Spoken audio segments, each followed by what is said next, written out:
Antropofonías. Conversaciones desde la diversidad. Un programa del Instituto Colombiano de Antropología e Historia, ICANN.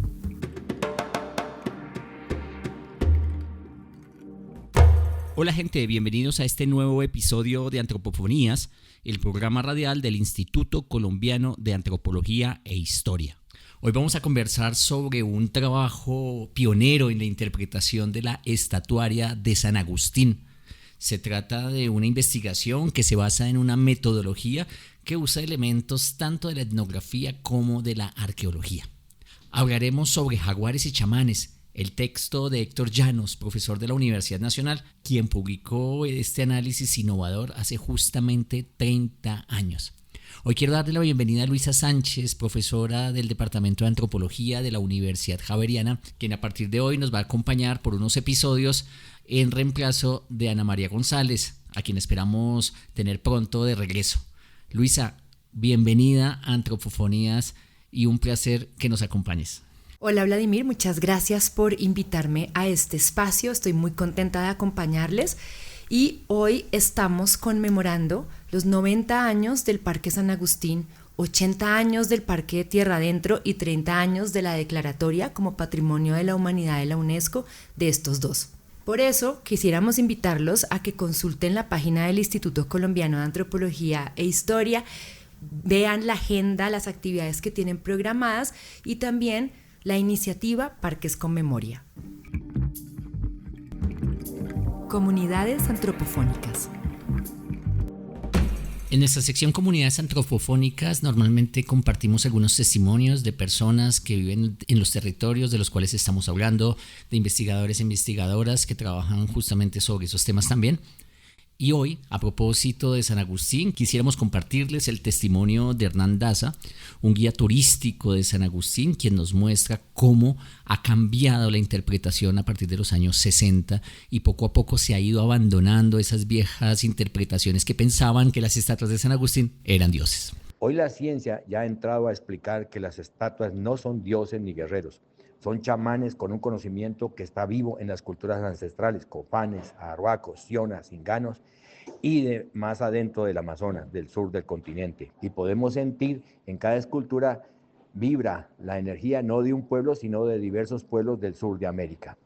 Gracias. A continuación vamos a escuchar a Nilson Pérez de la Vereda Mesitas, quien nos va a hablar de los procesos comunitarios y de la preocupación de la comunidad por el deterioro progresivo de las estatuas de San Agustín. Pues yo creo que todo se reduciría a una frase que un año atrás se empezó con un trabajo que era una comparsa que se llama Memoria de Piedra. Y yo creo que hoy reduciría todo lo que yo pienso a esa frase, y es la frase ¿qué será de nosotros? Entonces eso encierra como la preocupación de qué puede ser de la estatuaria en un tiempo no muy lejano, de 10, 20, 30 años, incluso con los que quieren repatriar, porque no sabemos si en realidad se puede hacer. Identidades en diálogo. Hoy vamos a conversar con el profesor Héctor Llanos, gran inspiración para antropólogos, arqueólogos e historiadores.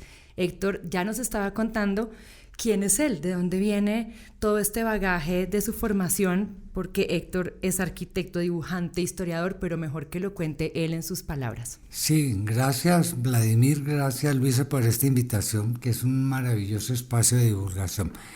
En pocas palabras puedo decir que para haber llegado a ese libro que terminó siendo muy conocido, Los chamanes jaguares de San Agustín, que precisamente fue publicado en 1995 cuando se declaró Patrimonio de la Humanidad a los parques de San Agustín, a los parques arqueológicos.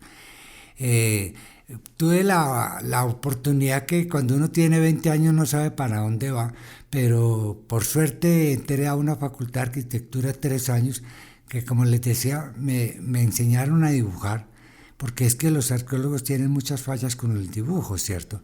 Y la arqueología hay que pensarla en tercera dimensión. Luego me descubrí que yo no servía para construir edificios de apartamentos, ni de oficinas, ni centros comerciales. Eso no me interesaba, entonces me pasé a historia. Y ahí me gradué y tuve la posibilidad de tener como maestro al arqueólogo, que luego va a ser muy conocido, Julio César Cubillos, en la región arqueológica de San José. Y yo fui tan atrevido de joven que le dije, como me decían mis amigos, lo cogió al doctor Cubillos cansado, subiendo al alto de las patas, porque él tenía fama de que él, al estilo antiguo, la autoridad es el maestro y los arqueólogos no querían alumnos, preferían trabajadores del campo, porque decían que los alumnos eran problemáticos. Bueno, eso es otra historia. Pero resulta que le dije, doctor Cubillos, yo quiero hacer la tesis de grado de historiador en la cultura. Me dice, eso no es posible, porque usted no es antropólogo ni arqueólogo. Yo le dije, no, claro, doctor Cubillos, usted tiene toda la razón, pero yo sé dibujar y puedo hacer una clasificación de la estatuaria. Me dijo, eso sí, lo hablamos en Cali, porque yo estaba viviendo en Cali. Y ahí fue que mi puerta de entrada. Pero mire que, Vladimir, con tu intervención me haces pensar que yo empecé por la estatuaria como dibujante.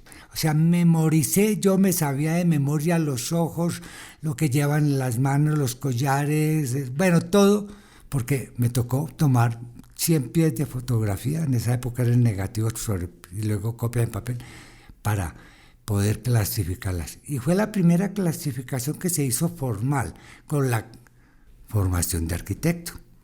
Entonces ahí ya se me metieron en mi mente los demonios o los ángeles, todo irónicamente hablando de la cultura de San Agustín. Héctor, hablemos de la ubicación geográfica de San Agustín porque es un sitio estratégico y a partir de allí vamos a poder desarrollar esta conversación. ¿Dónde está ubicado San Agustín estratégicamente? Eso es muy importante porque todos los colombianos, yo creo que como mínimo sabemos que Colombia, cuando viene la cordillera magnífica de los Andes, como centros culturales civilizatorios, al llegar a la frontera con Colombia se divide en 3 ramales, que eso nos hace únicos en Sudamérica, porque tenemos 3 cordilleras no tan altas como la Mole de los Andes en el Perú, ¿cierto? Y eso generó el Valle del Cauca y el Valle del Magdalena, ¿cierto? Y San Agustín está nada menos que donde nace en la laguna de la Magdalena, en el macizo colombiano, nace el río Magdalena, desciende y va bordeando 2 cordilleras, una la oriental y la otra la central, que es el macizo colombiano, ¿cierto? Y la oriental, ahí viene lo importante, limita con la Alta Amazonia, que es que los colombianos decimos cordillera de los Andes y no, el Amazonas es la selva de tierras bajas tropicales planas, con ciertas protuberancias muy antiguas como Chiribiquete, por ejemplo, pero resulta que es que la Alta Amazonia es el Alto Caquetá y el Alto Putumayo, se llama Alta Amazonia. Entonces lo enfatizo porque decir Alto Magdalena, los arqueólogos separaban la cultura de San Agustín. No, eso es del Alto Magdalena y quién sabe para dónde fueron, para tierra adentro. Pero resulta que hay pasos naturales, como han sido investigados por los geógrafos, que a pie se puede llegar al río Caquetá, se puede llegar hasta Florencia, se puede llegar hasta Mocoa. Y ahí está el esplendor del mundo amazónico. Justo estamos conmemorando 90 años del Parque San Agustín e Iznos. Y quisiera preguntarte, Héctor, para las personas que quizás nos escuchan por primera vez y que no han tenido contacto con esta zona, ¿cómo definirías tú la cultura agustiniana? ¿Existe una cultura agustiniana? ¿Qué quiere decir para ti ese concepto? Entiendo las comillas de cultura agustiniana. Estoy completamente de acuerdo y hay gente que propuso hace varias décadas que había que cambiarle el nombre porque precisamente sabemos que es San Agustín, el gran padre de la iglesia que fundó el cristianismo con Santo Tomás, ¿cierto? Y otros padres de la iglesia. Pero es que yo también digo, cambiarle el nombre a una cultura que desde hace 200 años se conoce como San Agustín, nos genera un conflicto de clasificación, todos los autores que han trabajado, todos los libros que se han publicado. La gente decía llamarla Uyumbe, que por cierto creo que es de origen quechua, no sabemos qué lengua hablaba la cultura de San Agustín. Pero yo creo que quitando, el problema sería que fuéramos colonialistas y dijéramos, vivan los misioneros que destruyeron las culturas indígenas. No, San Agustín hace parte de la historia de Colombia, porque aquí hubo franciscanos, o jesuitas, o dominicos, bueno, casi todas las órdenes, y de ahí resultamos nosotros, los que estamos vivos en el presente. Yo soy heredero de cosas indígenas prehispánicas, pero soy heredero católico de un cristianismo popular lleno de fiestas. Aquí las fiestas eran, no ve que los puentes ahora son el único país que tiene tantos lunes festivos.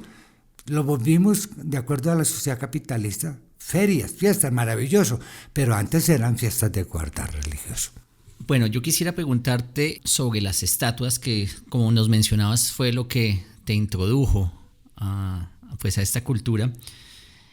Cuando nosotros hablamos de San Agustín y de estas estatuas, pues normalmente se menciona que corresponden a tú me corregirás por supuesto, corresponden a los entierros de unas personas notables, de unos líderes, pero fundamentalmente unos líderes religiosos, chamanes. Pero hasta allí llegamos.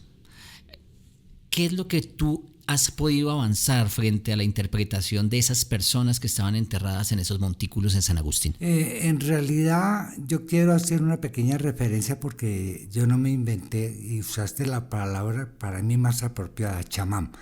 Yo no estoy de acuerdo que se llamen las estatuas dioses o sacerdotes, no.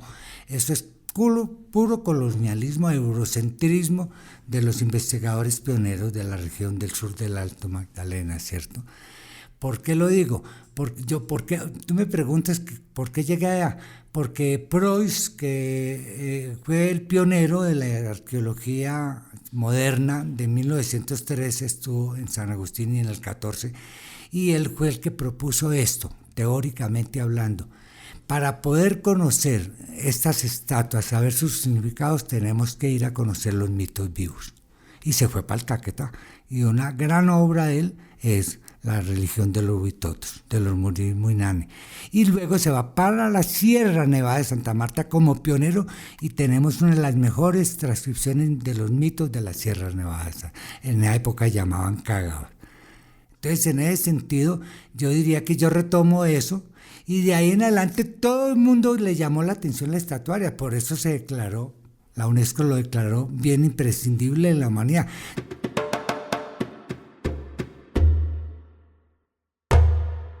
No hay en América, no quiero ser colombiano que exagera todo, nos comparamos siempre con el mundo por complejo de inferioridad. La única cultura que se desarrolló tanta estatuaria con una arquitectura prehistórica, la palabra no me gusta, pero bueno, de dólmenes, de grandes lajas y en la mitad colocaron una estatua. Y hay como 400 estatuas que fueron de carácter funerario. Entonces, eso es insólito. Los incas hicieron ciudades de México, los mayas, los aztecas, pero en Colombia, en el sur del Alto Magdalena, con la influencia amazónica, se inventaron un arte escultórico, como que decía la gente solamente tallaba estatuas y hacía cerámica, además de eso, claro, de sus actividades económicas.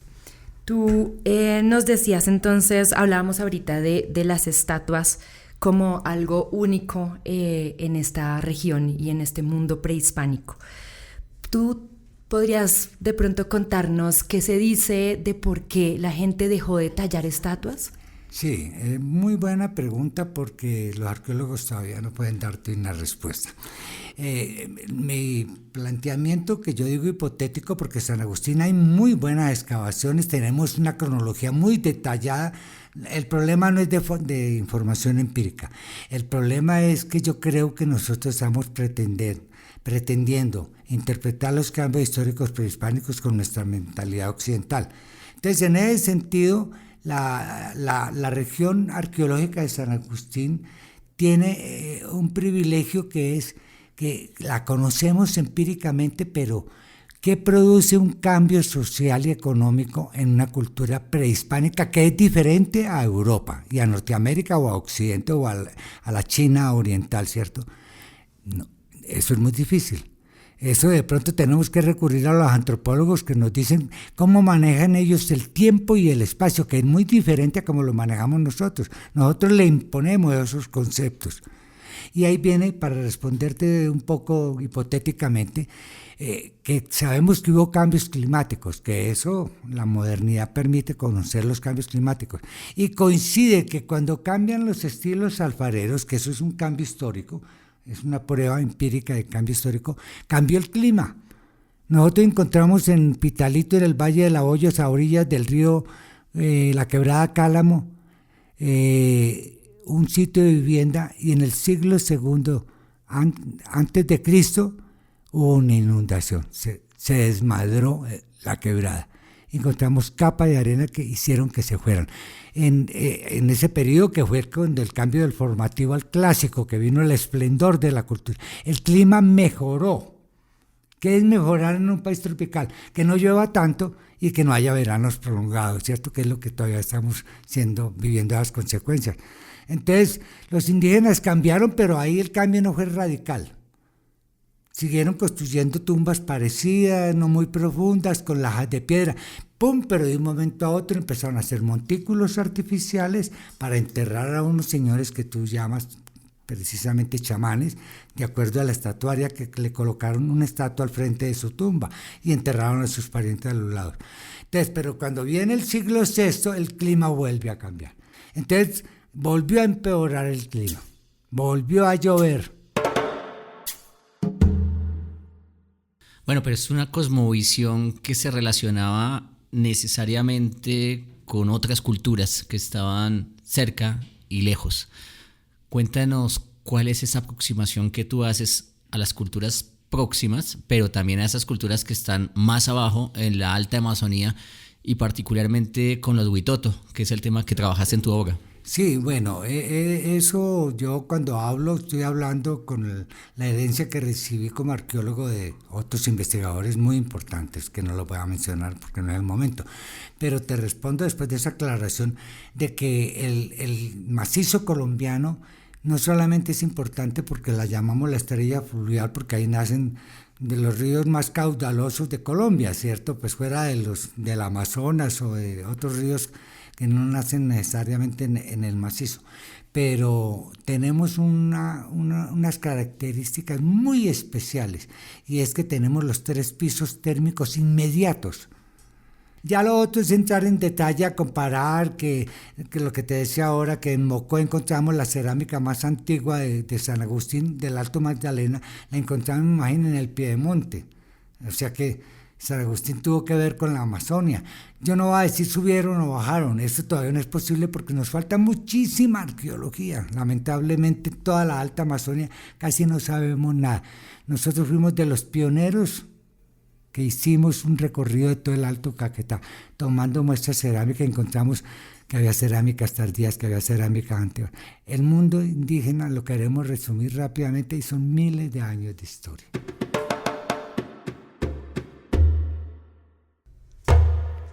Héctor, en tu obra las conexiones toman un lugar muy importante, y como nos contabas, pues esta conexión con la Amazonía ha sido una preocupación muy importante a lo largo de tu trabajo. Quisiera preguntarte por la figura del jaguar. ¿Qué podrías contarnos sobre eso? Qué bueno que me hagas esa pregunta porque me emociono y las preguntas son tan complejas que nos daría para muchos programas. La pregunta es, ¿por qué es el jaguar? ¿Por qué no fue la danta? ¿Por qué no fue la anaconda? Aunque son el borugo, la boruga. Pero es que ahí es donde yo digo que los arqueólogos tienen que saber de etología, de comportamientos de los animales. Y cuando yo descubrí eso, empecé a buscar libros de ¿cómo los jaguares? Uno dice, el tigrillo, el ocelote, el puma, los gaticos que tenemos en la casa ahora con más cariño como antes, y resulta que es que el jaguar es un animal tan inteligente que tiene comportamientos. Yo no voy a hacer un resumen del jaguar, pero por ejemplo el jaguar vive solo, tiene un territorialidad, no se puede meter otro macho, y solamente está con la hembra cuando llega el periodo de reproducción. El jaguar es excelente nadador, vive en todos los nichos ecológicos. Se sube a los árboles, como los micos. Tiene una sensibilidad, un olfato, una vista terrible, pues para la presa que él va a cazar. Tiene una piel que lo camufla. Y, bueno, está en todas partes. Entonces, los indígenas observaban durante siglos la sabiduría de los animales, se apropiaron y descubrieron que el jaguar era... Entonces, yo creo que todos los grupos humanos veían los parientes de todas las especies que llamamos el jaguar, y entonces aquí los chamanes del Amazonas entendieron que el jaguar era... Le tienen demasiado respeto. Le tienen tanto respeto que en sus estados de trance se transforman en jaguares, que es un símbolo de mucho poder. Tú no puedes ser jaguar, ni ninguno podemos ser jaguar, se necesita ser chamán. Y esa es la sabiduría que ellos aprendieron en rituales y que acumularon durante siglos. Pero tuviste conexiones en la representación del jaguar en la estatuaria San Agustín y la mitología amazónica. ¿Puedes ampliarnos un poquito de eso? Sí, eso es muy importante porque es un problema metodológico. Los arqueólogos cogían una estatua de la mesita el montículo occidental y lo comparaban con un pedazo de un mito. Es que mire, que esto se parece, que aquí dice que tiene una mano puesta en el pecho. No, eso no lo podemos aceptar porque estamos hablando de cosmovisiones, que es lo más complejo que hay de pensamiento, ¿cierto? Las cosmovisiones.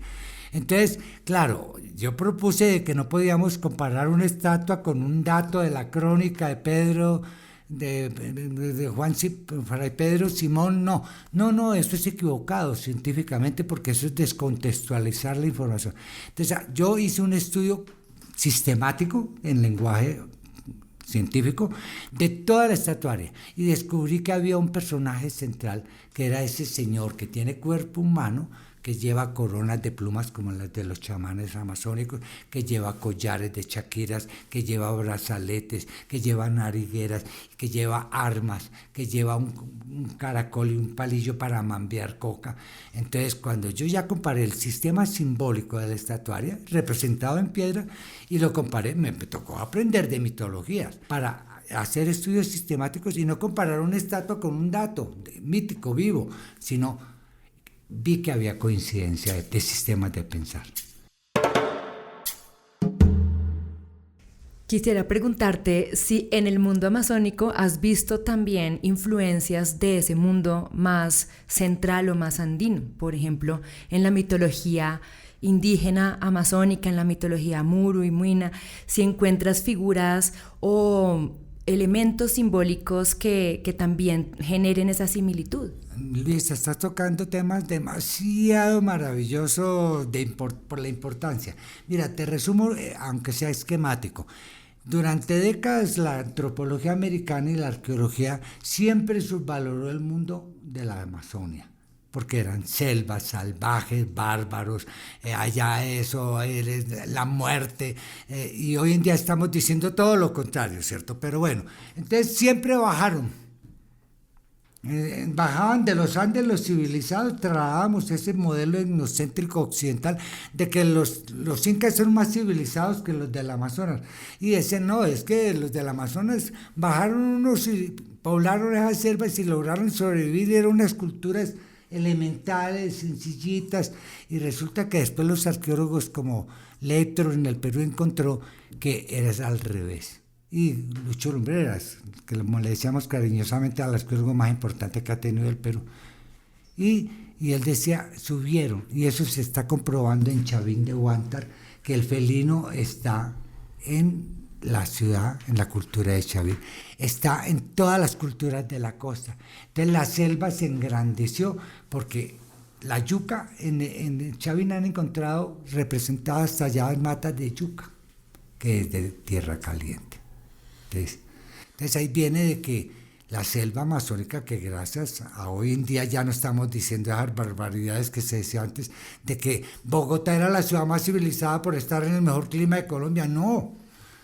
La selva es civilizada también, pero lo que pasa es que son diferentes maneras de civilización, ¿cierto? Entonces, todo ese pensamiento mítico que llamamos ahora, que ha sido investigado por antropólogos, se subió y le dio origen a culturas como Chavín, y luego los incas heredan, que son los últimos cuando llega Pizarro, el conquistador, que heredan esa sabiduría de la costa pacífica de Nazca, de Chavín, de los Paracas, y en México fue lo mismo. El Golfo de México y la selva bajas como llaman en México, son importantísimas, y ahí termino.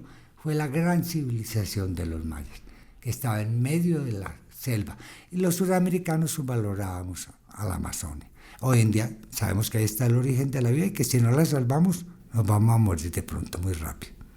Otra de las conexiones que haces entre el mundo agustiniano y el mundo amazónico tiene que ver con la maloca y con los montículos. ¿Cómo haces esa conexión? Que hablas además de todas formas de una cosmogonía y de una organización del espacio que relaciona estos dos mundos del Alto Amazonas y de San Agustín. Háblanos un poquito de eso, por favor. Ese tema sí que es valioso porque es consecuente con lo que he tratado de decir antes en las intervenciones anteriores.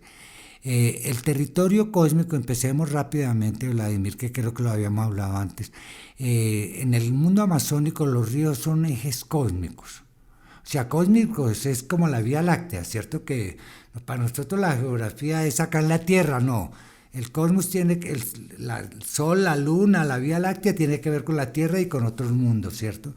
Entonces, haciendo esa aclaración, nosotros encontramos que en San Agustín había un calendario, que eso se proponía, pero teóricamente, hipotéticamente. No, en la Shakira hay 3 relieves que están adorando al sol cuando nace cada año, el 21 o 22 del solsticio, el equinoccio, bueno, el equinoccio y solsticio.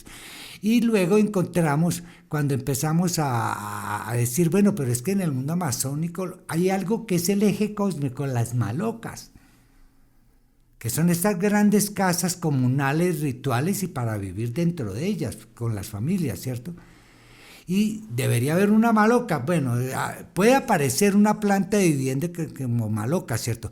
Pero lo que tú estás, fue una idea muy genial, porque creo que fue hablando con el profesor Pineda, Roberto Pineda, que una vez él venía del mundo amazónico y yo venía de los miles de años antes del presente, y hablando, y él me decía, pero Héctor, es que las malocas tienen que aparecer. Yo decía, ay, pero es que los montículos son malocas. Porque ¿qué es un montículo? Una leve loma artificial que cubre una tumba de un chamán jaguar, ¿cierto? Con todos sus poderíos. Y resulta que alrededor le enterraron sus parientes. Por ejemplo, cuando se muere un chamán en el río Caquetá, ¿qué hacen con el cadáver? Le tienen tanto respeto que lo entierran dentro de la maloca y la abandonan para construir otra. No se puede vivir con el poder del muerto, que sigue con su poderío, ¿cierto? Y hay diálogos con los espíritus de los chamanes.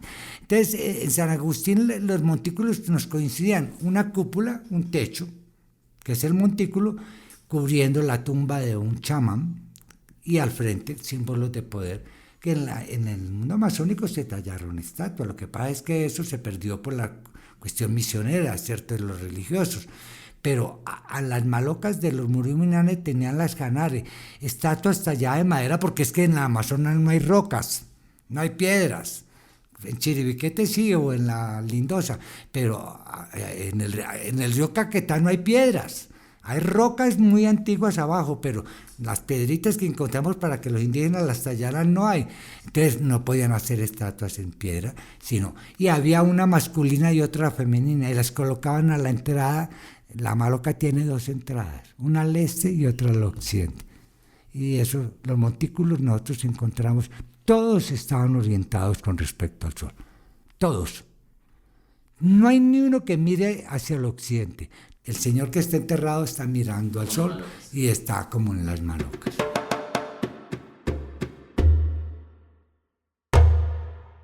Héctor, hemos hablado de chamanes, de jaguares, incluso de caracoles, de malocas, de todas estas referencias que encontramos en ambos mundos culturales, en el de la Amazonía, pero también en el de San Agustín.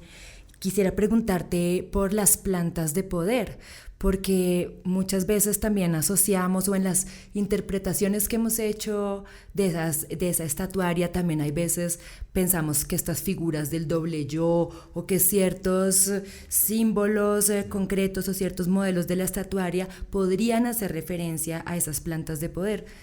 ¿Tú cómo lo ves? Sí, hasta ahora te respondo por lo negativo. No, por ejemplo, no hay pruebas de que exista el yagé, que es una de las principales plantas sagradas o enteógenos, como es preferible llamarlas, porque hoy en día estamos en una sociedad narcotizada, la economía mundial, ¿cierto?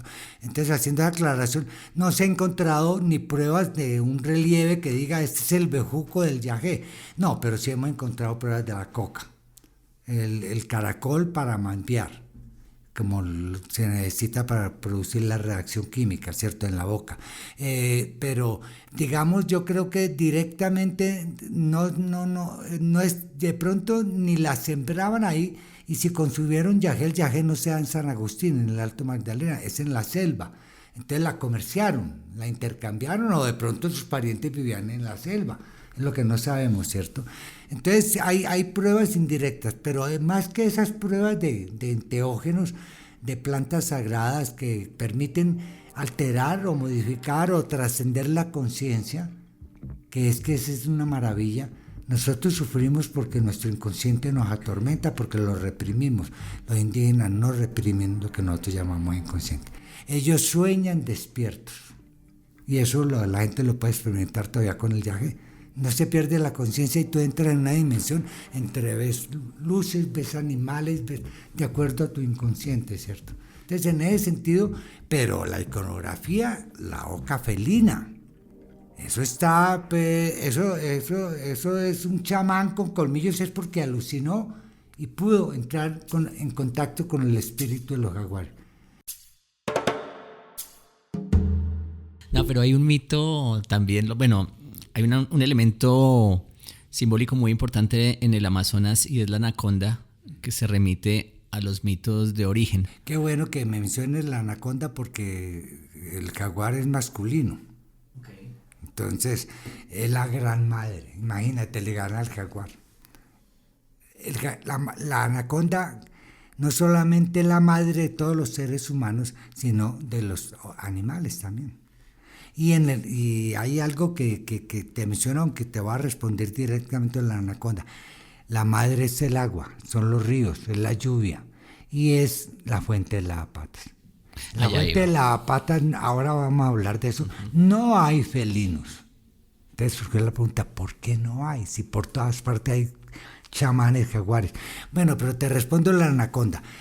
Una vez que establecimos que el río Magdalena podía ser un eje cósmico, como lo era el Caquetá para los Murinane, ¿cuál es el mito de origen? Que llegó una anaconda y descendió de occidente a oriente. Ahí suena como raro porque todo el mundo dice, el sol nace en oriente. No, del occidente desciende por ese caudal y en su vientre lleva a los primeros seres humanos y los va depositando a ambos lados de la orilla del río Caquetá, y de ahí nació la humanidad. Imagínate la dimensión universal o cósmica que tiene ese mito. Entonces la anaconda es la gran madre. ¿Y ese occidente sería el macizo colombiano? Sí, claro, donde nace el Magdalena. No, yo no podía como arqueólogo de San Agustín no conocer el Valle de las Papas y el Páramo del Letrero, porque es que la gente confunde Valle de las Papas con el Páramo del Letrero. Pero tuve el privilegio de hacer un proyecto desde ahí hasta Mocoa, con alumnos de la universidad y colegas de la Nacional. Y resulta que encontramos que el agua es la anaconda y es el río, ¿cierto? Y es de ahí del río nace el árbol de la vida, donde nacen todos los seres vivos, ¿cierto? Entonces, en ese sentido, la madre es fundamental y hecho como un mensaje. Nosotros cometemos el error de llamar eso dioses. No, nada que ver con el monoteísmo judeocristiano, ni con el de los protestantes, ni con otros dioses, no. Es una anaconda. Y es que para los indígenas la anaconda es la madre. No es que para nosotros es un animal peligroso y por suerte ya están prohibiendo matarlo, pero nadie se atreve a tocar una anaconda. y el jaguar puede luchar con la anaconda como sucedió en México, ¿cierto? Dos fuerzas muy poderosas luchan. Incluso para los muiscas, aquí en la sabana de Bogotá, las serpientes son llamadas también madres de agua. Sí, madres de agua, claro. Yo creo que la serpiente, como el felino, está en casi todas las culturas prehispánicas de América. Una última pregunta porque se nos está acabando el tiempo. Héctor, tú has desarrollado una metodología comparativa que pues da las reflexiones de las cuales hemos conversado. Bueno, ¿qué piensan los colegas? ¿Cómo ha sido la recepción que ha tenido esta metodología? El problema que yo tengo es con los teóricos. Que a mí que me vengan a decir que un modelo, que la cultura de San Agustín, la palabra evolución no existe en estas culturas. Y para Occidente evolución es fundamental. Entonces te pongo ese ejemplo. Pero la acogida, yo creo que fue muy atrevido, lo cual me satisface. ¿Cuántos años después del 95 ahora cuántos años son? Bueno, no sé, rápidamente al 2030 años de haberse publicado el libro. Si soy honesto, mis colegas no lo aceptaron. Solamente una niña muy joven de los Andes, que no voy a decir el nombre, que me la encontré en un viaje en un avión a Popayán a un congreso, y ella como buena joven fue atrevida y me dice, usted es el profesor Llanos, y le dije, sí, claro, y me dice, no, pues es que mire, yo admiro mucho su trabajo, sus excavaciones, pero cuando me empecé a leer el libro Los chamanes jaguares de Austin, dejé de leerlo porque eso no es ciencia. Fue tan honesta que me dijo eso. Especular, comparando. Los arqueólogos le tienen pánico a imaginarse el pensamiento de la cultura indígena, es porque no hay pruebas empíricas. Como que si el pensamiento fuera tan directo como la vida cotidiana, ¿cierto? Entonces, yo sinceramente no tuve... Y hubo algo maravilloso, que la gente que no era arqueóloga les pareció buenísimo el libro. Entonces empecé a recibir comentarios de México, de otros países, de artistas, de psicólogos, de sociólogos. ¡Ay, qué maravilla! Además, en ese momento estaba en auge el estudio de los mitos y de los enteógenos, llegando hasta consumir yagé en contextos urbanos, ¿cierto? Pero, no sé si te respondo, pero es que yo veo el libro 30 años después y digo, ¿yo cómo me atreví a escribir esto? Y te respondo para ser rápido y concluir que no es solamente conocer los pensamientos míticos sobre las cosmovisiones indígenas, sino la tradición occidental.